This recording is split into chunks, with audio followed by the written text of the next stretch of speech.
काफी लोगों को लगता है लद्दाख घूमने के लिए आपको महंगी फ्लाइट की टिकट लेनी होती है या आपके पास महंगी 4x4 कार या बाइक होनी चाहिए।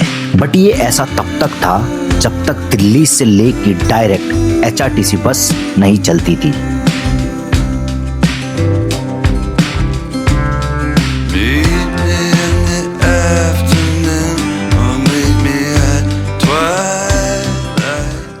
यह बस हर रोज दिल्ली के कश्मीरी गेट से 12:10 पर स्टार्ट होती है और लगभग 1000 किलोमीटर का डिस्टेंस और 4 हाई माउंटेन पासेस को कवर करके आपको 32 से 34 घंटे के अंदर लेह पहुंचा देती है।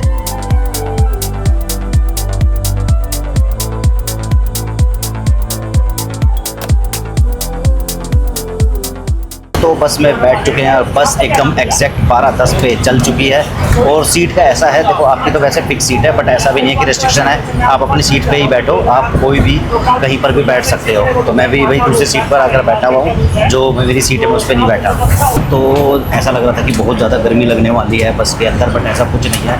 हाँ, अगर बस रुक रही है तो आपको गर्मी फील हो रही है, और बस नहीं रुक रही और चल रही है, कॉन्टिन्यूस चल रही है तो मस्त ठंडी ठंडी हवा आ रही है। तो ये ऊपर वाले का रहम है कि जो मौसम है पहले से काफ़ी ज़्यादा ठंडा हो गया है, तो चलती बस में तो बिल्कुल भी परेशानी नहीं हो रही है, ठंडी ठंडी हवा लग रही है। बट हाँ, बस अगर रुक रही है तो ये भक्का बन जा रहा है, जिसकी वजह से गर्मी लग रही है। वैसे तो आपको लगेगा कि सिर्फ 1850 में मैं दिल्ली से लद्दाख पहुंच जाऊंगा, लेकिन मेरे दिमाग में एक ही सवाल घूम रहा था, क्या मैं इस बस में लगातार 32 से 34 घंटे का सफर आराम से कर पाऊंगा। और सबसे बड़ी बात, इस जर्नी में 12 से 13 घंटे का चैलेंजिंग पहाड़ी रास्ता भी इंक्लूड है। अब देखना यह था कि इतना लंबा और मुश्किल सफर कितना कंफर्टेबल रहने वाला है। ये हमारी बस ने जो पहला स्टॉप लिया है वो 3 घंटे बाद लिया है, कुरुक्षेत्र से पहले। तो दोस्तों वैसे तो मैं निकला था सोलो ट्रिप के लिए। जो सोलो ट्रिप होता है वो आपका सिर्फ घर से निकलते ही होता है, मतलब जब आप घर से निकलते हो तभी आप सोलो रहते हो। बट जैसे ही आप सफ़र पर निकलते हो तो आपके दोस्त बन जाते हैं, फिर आप सोलो नहीं रहते, फिर ये ट्रिप सोलो नहीं रहता। तो मेरे को मिले यहाँ पर निखिल भाई, इनका निखिल भाई है, ये भी भाई अकेले ही ट्रैवल कर रहे थे, ये भी यही सोच के निकले थे कि अकेले ट्रैवल करेंगे। बट भाई ना अब आप सोलो ट्रिप पे हो ना मैं सोलो ट्रिप। मैंने कई सारे बंदों से बात कर ली, तो मैक्सिमम जो इस बस में जो ट्रैवलिंग कर रहे हैं ना वो सोलो ही कर रहे हैं। जैसे ये भाई भी है। आप कहाँ से ट्रैवलिंग कर रहे हो, मतलब कहाँ से कहाँ लेकर जा रहे हो? मैं महाराष्ट्र से। ये लो भैया महाराष्ट्र से। तो महाराष्ट्र पहले आप दिल्ली आए हो? दिल्ली, फिर दिल्ली यहाँ से दिल्ली से ले, क्योंकि भाई फ़्लाइट का खर्चा हो ही इतना ज़्यादा गया है, तो सबसे बेस्ट रूट जो सस्ता रूट है वो यही है कि पहले आप दिल्ली आ जाओ और दिल्ली से मात्र 1800 रुपये की आप ये एचआरटीसी की बस बुक करो और दिल्ली से पहुँच जाओ सीधा ले। गलत कह रहा हूँ? सही है। और महाराष्ट्र से आपको यहाँ आने में कितना टाइम लग गया, मतलब कितना खर्चा पड़ गया? महाराष्ट्र से रेल से आने के लिए सपोज 1200। अच्छा, तो जनरली अगर देखा जाए तो मतलब 1000 और 1800, तो आप 2800 से, तो भाई महाराष्ट्र से जो ले है 2800 रुपये में पहुँच जाएंगे, है ना? इस सफ़र की शुरुआत में हम सब ने सोलो ट्रैवलर्स की तरह की थी, कोई किसी को नहीं जानता था। लेकिन जैसे जैसे बस लद्दाख की तरफ बढ़ती गई वैसे वैसे अनजान चेहरे दोस्ती में बदलते गए। अब लग ही नहीं रहा था कि हम अकेले निकले थे। दोस्तों दिल्ली से हमारी बस चली थी 12:10 पे और अब हम आ गए हैं लगभग 5:30 बजे चंडीगढ़। और चंडीगढ़ बस स्टैंड पे हमारी बस लगभग 30 से 40 मिनट के लिए रुकेगी। ये हैं हमारे साथ ड्राइवर सर, जो हमारे साथ चले हैं दिल्ली से बस को एकदम भाई एरोप्लेन बनाते हुए चल रहे हैं और एकदम टाइम पर हमें यहाँ पे चंडीगढ़ पहुँचा दिया है। ड्राइवर जी का नाम है चिरंजी लाल। चिरंजी लाल। तो ये चिरंजी लाल जी हैं, ये हमारे साथ रहने वाले हैं। कहाँ तक? बघेड़ तक। तो फिर उसके बाद दूसरा ड्राइवर। तो टोटल इसमें कितने ड्राइवर चेंज होंगे? 3। तो टोटल इस दिल्ली से लेह तक जाने के लिए टोटल इसमें 3 ड्राइवर लगते हैं और कंडक्टर 3। कंडक्टर भी 3। हाँ, कुछ लोग मिस इन्फॉर्मेशन दे रहे थे कि 2 कंडक्टर लगते हैं, नहीं 3 ही कंडक्टर। 3 conductor 3 driver. और बहुत बढ़िया बस चला रहे हो। बस अगली फास्ट एंड फ्यूरियस 8 में यही बस होने वाली है और ये लीड रोल करेंगे। तो दोस्तों दिल्ली से चंडीगढ़ तक तो हमारी बस के अंदर कुछ सीटें खाली भी थी, बट अब तो भाई बस पूरी पूरी भर चुकी है। दोस्तों दिल्ली से चंडीगढ़ तक तो भाई विंडो सीट पे बैठा नहीं जा रहा था, काफ़ी ज़्यादा गर्मी लग रही थी। हवा गर्म नहीं थी, सिर्फ जो धूप थी वो आ रही थी, उसके वजह से गर्मी लग रही थी। बट भाई जब से चंडीगढ़ क्रॉस किया है और शाम हुई है भाई, क्या ठंडी ठंडी हवा आ रही है, मज़ा आ रहा है। क्यों निखिल भाई? बहुत अच्छा लग रहा है। हाँ वो तो अच्छा लग रहा है भाई। अब से मतलब बाहर निकले उसके बाद बहुत अच्छा लग रहा हाँ वो काफ़ी राहत मिल रही है कि हाँ मतलब अब लिटरली सफ़र का मज़ा आ रहा है एक तरह से, नहीं तो चंडीगढ़ तक तो काफ़ी परेशान हो गए। है। शाम होने को है, सुहाना मौसम है हाँ और यूँ लगा लो गर्मी में बस चल रही है हमारी बहुत अच्छी। गाड़ी के साथ। यूँ ही सफ़र कट जाएगा चलते चलते हम है राही, प्यार के। फिर मिलेंगे चलते चलते। धीरे धीरे सफर के साथ एक बात तो समझ आने लगी थी कि इस बस की सबसे खास बात सिर्फ इसका रूट और एक्सपीरियंस है, बाकी सब कुछ काफी ऑर्डिनरी है। बस रास्ते में कई जगह सवारियां चढ़ाने उतारने के लिए रुक रही थी और जिन ढाबों पर स्टॉप मिल रहा था वो भी बिल्कुल साधारण थे। यहाँ लग्जरी या स्पेशल फैसिलिटी की उम्मीद मत करना। यह वो सफर है जहाँ कंफर्ट और लग्जरी से ज्यादा एडवेंचर और पेशेंस का टेस्ट होता है। तो अभी 9:30 बजे हमने दोबारा एक स्टॉप लिया है डिनर के लिए, और जो हमारी बस जो मनाली पहुंचेगी वो लगभग 2-2:30 बजे पहुंचेगी।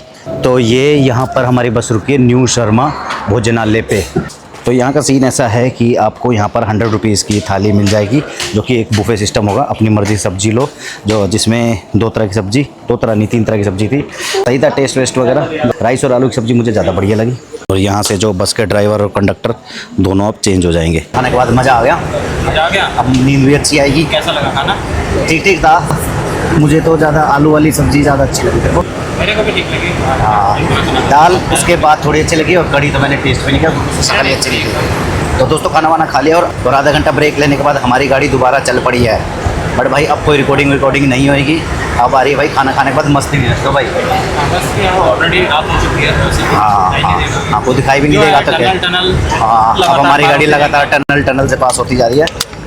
तो अब भाई लगाएंगे ये नेक पिलो और लेंगे मस्त नींद। अब मिलते हैं, अगर जहाँ पर रात में अगर हाँ। दिखाने को हुआ तो दिखाएंगे, वरना और अब हमें ये भी नहीं पता कि भाई रुकेगी कब गाड़ी। हाँ हाँ और दोस्तों सच बताऊं भाई, गर्मी तो है, गर्मी बहुत ज़्यादा लग रही है भाई। हवा ठंडी ठंडी आ रही है, बट जैसी थोड़ी सी भी हवा बंद हो रही है ना, जो बॉडी है वो पसीने पसीने हो जा रहा है। और शायद में भी आपको मेरी शक्ल से भी लग रहा हो कि भाई गर्मी तो लग रही है। और पता नहीं भाई जैसे जैसे आगे बढ़ते जा रहे हैं भीड़ भी बढ़ती जा रही है। अब ये नहीं पता ये लोग लेह तक जा रहे हैं खड़े होकर या बीच बीच में कहीं कहीं उतरते जाएंगे। बस का असली स्ट्रगल रात होते ही शुरू हुआ। सबकी आंखों में नींद थी, लेकिन 24 घंटे की इस लंबी जर्नी में कंफर्ट मिलना इतना आसान नहीं था। जिसको अपनी सीट पर जैसा भी थोड़ा बहुत कंफर्ट मिल रहा था, वो उसी में नींद ढूंढने की कोशिश कर रहा था। थकान सबके चेहरों पर साफ नजर आ रही थी, लेकिन बस की सीट पर आराम से सोना हर किसी के बस की बात नहीं थी। तो दोस्तों रात के 3 बज रहे हैं और हम पहुंच चुके हैं अटल टनल, और इसके बाद हम चले जाएंगे सीधा लाहौल रीजन में। ये देखो कितने सारे भाई इसी का वेट कर रहे थे भाई अटल टनल आने का, तो इस चक्कर में बस भी रुकवा दी और इसके आगे फ़ोटो ले रहे हैं।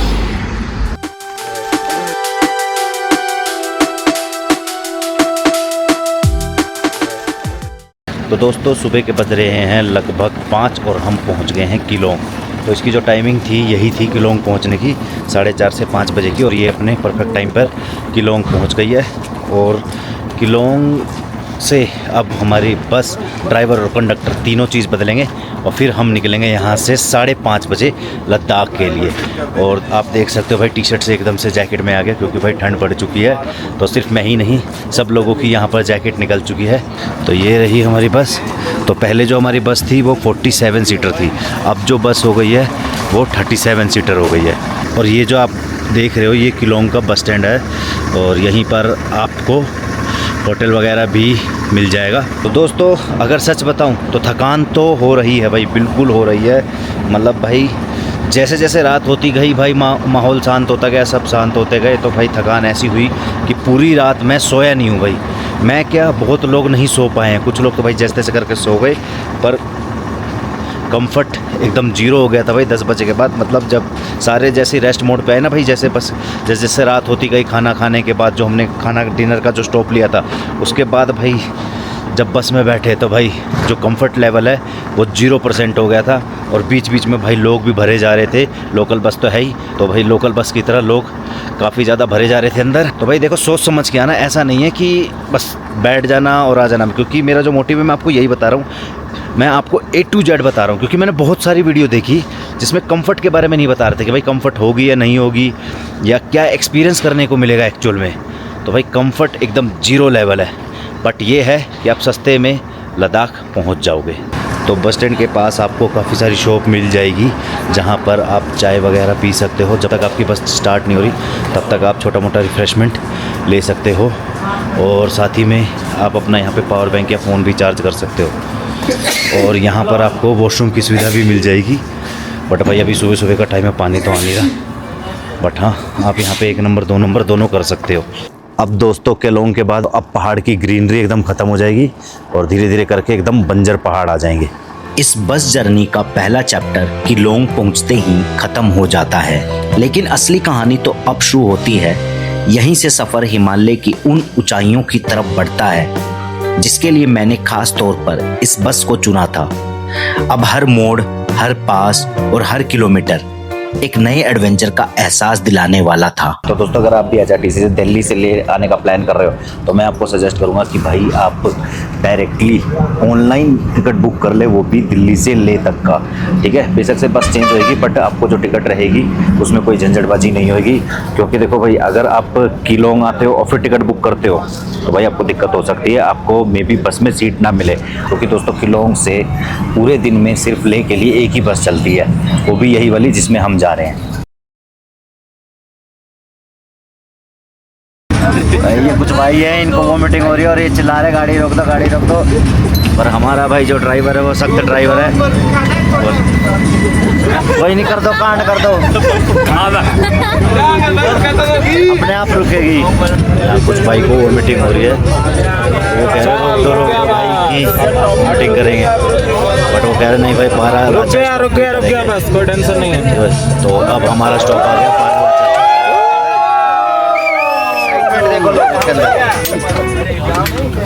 कर तो पीला पीला पूरे रोड को। तो अब हमारी बस ने किलोंग के बाद स्टॉप लिया है बारालाचा, और भाई यहाँ पर बारालाचा ला पास पर क्या खूबसूरती देखने को मिल रही है भाई, चारों तरफ स्नो ही स्नो।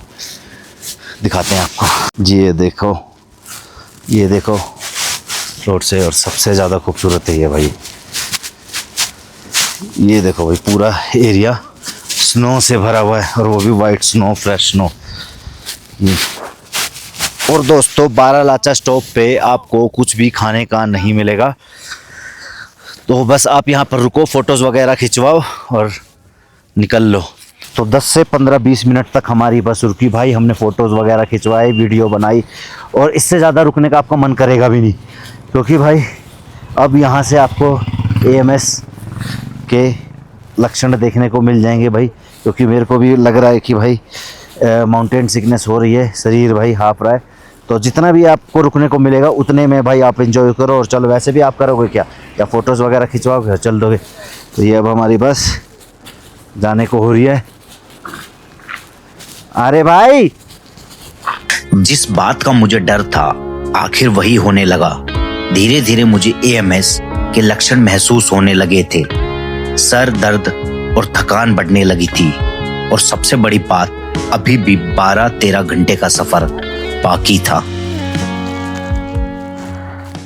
बैठे बैठे हालत ख़राब हो रही है भाई। अभी जस्ट मैंने वोमिटिंग किया, आई थिंक मुझे AMS हो गया है, तो जिसकी वजह से भाई सर दर्द तो हो ही रहा है और वोमिटिंग भी हो गई। बट सच बताऊं तो वोमिटिंग करके अब अच्छा फील हो रहा है। बारालाचा के जस्ट 10-15 मिनट आगे हमने फिर से दोबारा स्टॉप लिया है भाई कुछ खाने पीने के लिए। तो यहाँ रुकेंगे, कुछ खाएंगे पिएंगे, फिर आगे बढ़ेंगे। तो ये भाई अंदर पूरा ढाबा सिस्टम बना रखा है, ठीक है, तो इस तरीके से बैठा कर खिलाते हैं आपको। छोटा सा रिफ्रेशमेंट ब्रेक लेने के बाद हम फिर से अपने आगे के सफर पर निकल पड़ते हैं। जैसे ही बस धीरे धीरे पहाड़ों के बीच अपना रास्ता बनाना शुरू करती है, खिड़की के बाहर के नज़ारे और भी ज्यादा खूबसूरत होते चले जाते हैं। बस की विंडो से नजर आते विशाल पहाड़, उनके बीच से निकलती सड़कें और दूर दूर तक फैली हुई घाटियां हर पल एक नया पोस्ट कार्ड जैसा व्यू पेश कर रही थी।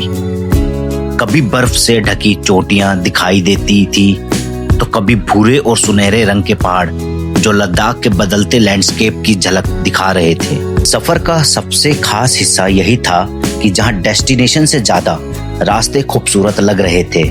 हर मोड़ पर लगता था कि अब इससे बेहतर नजारा नहीं मिलेगा, लेकिन अलग ही टर्न एक और शानदार व्यू लेकर सामने आ जाता था। तो दोस्तों अब हमारी गाड़ी चल रही है घाटा लूप पे। ये देख लो दोस्तों, ये ज़िगज़ैग रोड है और इसमें 21 हेयरपिन बैंड्स आएंगे।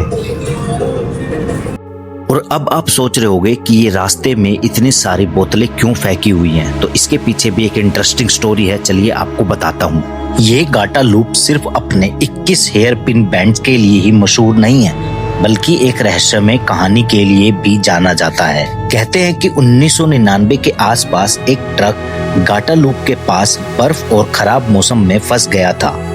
ड्राइवर मदद लेने के लिए नजदीकी गांव की तरफ चला गया और अपने हेल्पर को ट्रक के पास ही छोड़ दिया, लेकिन तेज ठंड, भूख और प्यास के कारण हेल्पर की वहीं मौत हो गई। और इसके बाद कई यात्रियों और ड्राइवरों ने दावा किया कि उन्हें रात के समय एक आदमी रास्ते पर नजर आता था जो सिर्फ एक चीज मांगता था, और वो है पानी। इसी वजह से सालों तक लोग घाटा लूप्स पर पानी की बोतलें चढ़ाते रहे। आज भी वहाँ एक छोटा सा श्रीन बना हुआ है जो इस कहानी की याद दिलाता है। हालांकि इस कहानी का सच होने का कोई पक्का सबूत नहीं है, लेकिन घाटा लूप की ये लेजेंड आज भी लद्दाख की सबसे मशहूर और रहस्यमयी कहानियों में से एक मानी जाती है। तो दोस्तों 24 घंटे से भी ऊपर हो चुके हैं हमें इस HRTC बस में ट्रैवल करते हुए। भी काफ़ी टाइम लगने वाला है ले पहुंचने में। तो जैसा कि ड्राइवर साहब बता रहे कि भाई हम जो ले पहुंचेंगे लगभग 7 बजे या 8 बजे पहुंचेंगे। और भाई सच बताऊं तो सिर्फ पेशेंस लेवल टेस्ट हो रहा है भाई, बस पूछो मत भाई। देखो हालत तो ख़राब हो रही है, ऐसी बात नहीं है कि नहीं हो रही है। मैं कुछ फेक वेक नहीं बताऊँगा कि बहुत मज़ा आ रहा है, वो आ रहा है, भाई नहीं आ रहा है मज़ा। बस एक्सपीरियंस करना है, चैलेंज को पूरा करना है कि भाई हमने दिल्ली से लेह का पूरा HRTC बस का सफ़र पूरा किया, ठीक है। क्योंकि अपने आप में एक रिकॉर्ड बनाना है, अपने आप को एक चैलेंज से गुजारना है कि हाँ अगर ये कर लिया तो कुछ भी कर लिया। और रास्ते में भाई हालत भी ख़राब हो रही है, सीट बिल्कुल भी कंफर्टेबल नहीं है बैठने में। मुझे तो भाई वोमिटिंग भी हो गई, ठीक है। और अभी भी सर भारी भारी सा है क्योंकि भाई बॉडी इस एनवायरनमेंट में एक्लेमेटाइज हो रही है और हम काफ़ी हाइट पर आ गए हैं।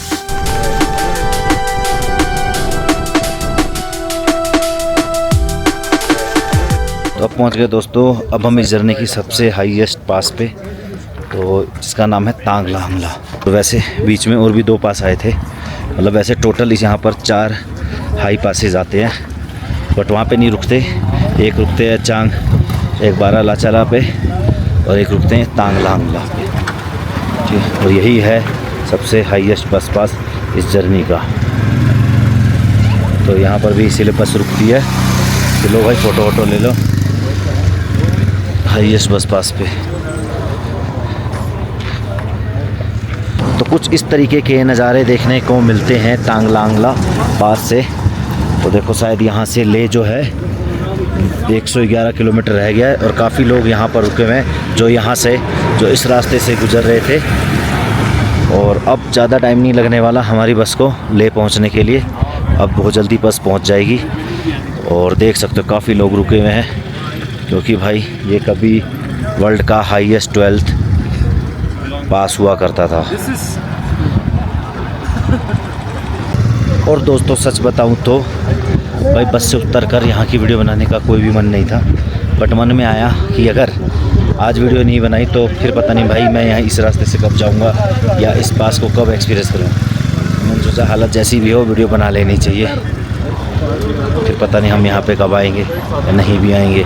यहाँ पर 10-15 मिनट रुककर भाई अपनी फ़ोटोज़ वगैरह खिंचवा ली, मेमोरीज क्रिएट कर ली। अब हम निकल रहे हैं आगे के सफ़र के लिए। 32 घंटे के इस लंबे सफर के बाद आखिरकार हम अपनी मंजिल के करीब पहुंच चुके थे। इस जर्नी में ना तो लग्जरी थी ना ज्यादा कंफर्ट थी, तो बस पहाड़ों के बीच से गुजरती एक सड़क और ऐसे नज़ारे जो जिंदगी भर याद रह जाएंगे। इस सफर ने मुझे ये सिखाया कि हर जर्नी सिर्फ एक जगह से दूसरी जगह पहुंचने का नाम नहीं होती। कुछ सफर ऐसे होते हैं जो आपको अंदर से बदल देते हैं, और दिल्ली से ले तक का ये बस सफर भी उन्हीं में से एक था। तो ये है दोस्तों ले बस स्टैंड, और हम यहाँ पहुँचे हैं 8 बजे और कल निकले थे हम 12:10 पे। One of the world's high altitude bus journey complete कर ली भाई। और इस सफ़र में भाई काफ़ी सफ़र किया है, तो जो भी एक्सपीरियंस बताया वो सब एकदम रियल है, कुछ भी फेक नहीं है। तो अगर आपको ये वीडियो पसंद आए तो वीडियो को लाइक करें, ज़्यादा से ज़्यादा इसको शेयर करें। और फ्रेंड्स, अगर अभी तक आपने मेरे चैनल को सब्सक्राइब नहीं किया तो प्लीज़ चैनल को भी सब्सक्राइब कर ले। मिलते हैं नेक्स्ट वीडियो में इस नेक्स्ट ब्लॉग के साथ, तब तक के लिए goodbye, see you again and thanks for watching.